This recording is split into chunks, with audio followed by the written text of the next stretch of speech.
A Muna falou das políticas públicas participativas, né, no governo Erundina, tudo isso, né? E acho interessante a gente pegar essa experiência, porque justamente, veja, aí eu quero fazer uma conexão, que isso que o Tiaraju abre esse espaço, que ao mesmo tempo que isso cria esses mecanismos de opressão mais intensos, né, também vai criando, né, formas de resistência que são originais. Mas veja, ao perceber que os territórios periféricos são os lugares onde você constrói esse sentido de pertencimento e onde se percebe as opressões, as lutas contra a violência nos territórios periféricos acabam se intensificando. O movimento hip hop nos anos 80 faz isso, ele expressa essa juventude, né, que vai rebelando-se contra essa violência. E veja, a violência à primeira vista, a gente tende a enxergar a violência policial, violência física e tal. Claro que essa tem mais visibilidade, né? Mas essa violência, ela não é só isso, né? Ela é um conjunto de práticas que estão perto da vivência, que, por exemplo, o cara trabalha 15 horas por dia. Né? Um motoboy trabalha 12 horas por dia entregando, né, no dia a dia materiais, etc., empresas, né, de entrega, e à noite faz um bico entregando pizza para completar a renda. É isso que é violência. É o cara morar numa casa que não tem condições. É o cara não ter acesso a nenhum tipo de equipamento de saúde, lazer, etc. Isso é violência, né? E, né, tudo intensificado agora com a pandemia do coronavírus. Então, violência é tudo isso, esse conjunto de coisas que na ponta você tem aí, na visibilidade, a violência policial, com forma de contenção desses territórios periféricos, né, como contenção, mas você tem ali, né, uma resistência que vai se constituindo a partir desse movimento dos anos 80, dessas gerações novas, né, o hip hop é um grande exemplo disso, que vai apontando as potencialidades desses territórios, né, que estão construídos dessa forma. E aí, nesse aspecto, por exemplo, que as categorias de raça e gênero, por exemplo, acabam emergindo como importantes, como potencializadores dessa mobilização, porque são mulheres negras que lideram, né, que estão presentes ali dentro, e jovens negros. Não é à toa que os movimentos periféricos têm esse protagonismo feminino negro e jovens negros. Tá? Eles são esses arquétipos, esses sujeitos e sujeitas que expressam isso. E nesse aspecto interessante, o Tiaraju, de fato, ele agrega as categorias, né, nos textos seguintes, né, porque isso enriquece a categoria que ele propõe do sujeito periférico. Novamente conectando aqui com a ideia que a Muna lembra, né, das políticas públicas participativas. Né. Veja que é interessante aqui, né, essa experiência foi muito importante no governo Erundina, nos anos 80, etc., tudo isso, né, orçamento participativo, depois, tudo isso. E agora ela acaba tendo até uma situação muito importante à medida que essa periferia, como ela virou território de resistência, ela não quer ser vista apenas como objeto, não só de conhecimento, alguém falou aqui. À medida que ela vai adentrando pela ação afirmativa às universidades, ela quer também ser sujeita do conhecimento. Está correto. Mas mais do que isso ainda, ela quer ser ouvida, ela quer estar na esfera pública, ela quer debater, quer discutir, quer, de fato, impactar a agenda pública. E aí as políticas públicas participativas têm que ser vistas, então, de uma forma que não só é uma forma democrática, participativa, de levar em consideração as demandas que esses sujeitas periféricas estão apresentando, mas também de reconhecê-los como cidadãos, reconhecê-los como agentes da esfera pública. De fato, de você ampliar a esfera pública, né, para além daquele circuito mais restrito no qual a democracia no Brasil sempre se conformou. Então, numa situação como essa, esse tipo de concepção de política pública participativa, ele não pode ser visto apenas como eficácia da política pública, mas fundamentalmente como uma ação política importantíssima, transformadora, né, e conectada com as demandas desses sujeitos periféricas. Eu vou dar um exemplo. Quando aconteceu o caso aqui em São Paulo, quando estava o André Sturm, né, ele foi secretário de Cultura no governo, acho que Kassab, né, não lembro agora, né? Governo Dória, desculpa, Governo Dória, né, na prefeitura do Dória. Então ele foi secretário de Cultura, né? Existia já, né, um movimento de cultura de periferias muito consolidado aqui em São Paulo, pelas leis de fomento e tudo isso.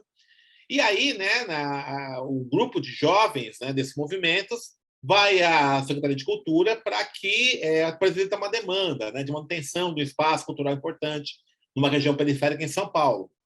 né, de verbas e tudo isso. E aí, nessa discussão, tem um embate entre o secretário, o André Sturm, e os meninos desse movimento. Esse foi muito interessante, esse episódio, porque eu acho que ele elucida um pouco a situação que a gente vive hoje. Por quê, né? Porque o André Sturm, né, que é um intelectual, iluminista e tal, argumentando, criando argumentos, né, teóricos, acadêmicos, etc., do porquê que não poderia se financiar aquele projeto, né? E os meninos contra-argumentando. Né, contra-argumentando. Ele, naquele professoral, querendo dar uma aula, e eles não aceitavam a aula e questionavam, com argumentos muito consistentes.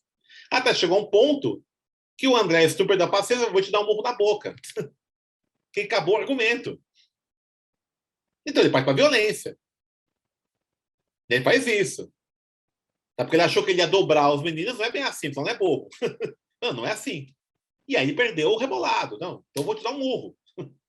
Né? Você é muito mal criado, né? Foi para cima. E gravaram aquilo, tal, né? Quem perdeu a linha lá foi ele, né? Aí perdeu a linha, porque e é isso que é interessante, né? Existem saberes acumulados. Né? Eu queria até eu vou terminar aqui minha fala, passando para vocês novamente, apontar que a partir dessa consideração, né, de que vocês comentaram também nessa entrada na universidade, a ação afirmativa foi importante e tal, para a gente observar que nesse processo de construção dessas experiências estão se formando intelectuais periféricos, que é um conceito que eu estou desenvolvendo no meu livro novo agora, Periferias Insurgentes, né? Um livro que a gente produziu a partir de uma pesquisa no IEA, Instituto de Estudos Avançados da USP, né? Para mostrar o seguinte, né? Que esse trânsito desse sujeito periférico, dessa sujeito periférica, entre a periferia, entre essas experiências coletivas da periferia e a universidade, a ação afirmativa, ele vai para a universidade, ele retorna para a periferia, retorna nesse trânsito, tá? As mulheres da periferia, aliás, vou falar bastante com você semana que vem, né? Boa parte das mulheres, né, inclusive até, lembrando novamente o governo da Erundina, tiveram um papel muito importante nas políticas públicas, né? A Erundina foi a prefeita que priorizou as mulheres como as protagonistas, né, das políticas públicas, né? As casas populares ficaram no nome da mulher, e tudo isso, né? E a partir daí, então, uma série de políticas públicas, Bolsa Família, por exemplo, né, CadÚnico e vários outros, a mulher é a protagonista. Então essa mulher, né, essa mulher da periferia, ela vai ser a responsável, vai ser a gestora dos benefícios, vai no CRAS, vai negociar, vai ver se o filho está indo na escola mesmo, porque ele ir na escola é uma condição sine qua para poder ter o Bolsa Família, enfim, né, vacinação. Ela vai fazer esse circuito nas políticas públicas, faz com que ela acumule também uma massa de informação sobre como funcionam os equipamentos sociais, e ela também vai ser uma referência. Então, ela sabe como é que funciona, como é que vai, aonde que vai, né, com quem você fala. Então, esses trânsitos vão formando uma geração aí de lideranças que não tem o mesmo percurso. Não vou que é melhor que é pior, mas diferente. É um pouco diferente do que as lideranças clássicas que nós tínhamos, o movimento sindical, né, no movimento estudantil, né? Tem um papel importante, ainda tem um papel importante, né? Mas essas lideranças têm outro tipo de processo de construção. Né? Esses intelectuais que eu chamo de intelectuais periféricos. Inclusive, né, muitas delas, né, dessas experiências vão, inclusive, potencializar quando vão para a universidade. Traz conhecimento, traz saberes, vão para a universidade, né, faz esse cotejamento com saberes acadêmicos, inclusive, né, problematizando o conhecimento acadêmico, apontando outras temáticas importantes, pressionando para isso, e isso vai construindo uma nova massa de informação. Então, é outro trânsito. Tá? Então, é isso que eu acharia importante a gente refletir. E aí, veja, né, no que se conecta com a nossa discussão, né, nosso projeto até dos podcasts, etc. Né? Veja que, se você considerar que existe esse universo de lideranças periféricas, com essa massa de conhecimentos construídas nesses trânsitos, se você vai fazer, por exemplo, uma reportagem sobre o auxílio emergencial, você vai pegar os jornais, toda a discussão se dá a partir dos impactos do orçamento na dívida pública, né? E não sei o quê, para. Essas pessoas que recebem o auxílio emergencial, que sabem o perrengue que é isso, as dificuldades que são isso, e que, né, estão aí transitando nos vários órgãos públicos para poder receber isso, são ignoradas como fontes. E mesmo as ações, né, comunitárias realizadas nas periferias, no sentido de minimizar os impactos da violência social, simbólica, né, que acontece na periferia, são esses sujeitos que fazem, eles não têm visibilidade. Eles vão pegar, por exemplo, as várias campanhas comunitárias de cesta básica, de produção de máscaras, né, que aconteceu aí durante a pandemia. Educação, né? Pegar um pouco a Helenice colocou esse exemplo, né? Que a Eliette prestou de dicionário espanhol. Gente, eles vão pegar a periferia e acontece isso direto. De uma pessoa ensinar a outra, né? De levar o filho da outra na escola, de compartilhar equipamentos. Está fazendo isso. Tu vai construindo circuitos ali. Constrói esses circuitos. Tá? E isso vai criando referências novas, outras referências de liderança. E essa questão que eu acho legal a gente pensar. Né? E aí, veja, quando fala periferias potentes e produção até de podcast nessa linha, como é que a gente visibiliza esses agentes?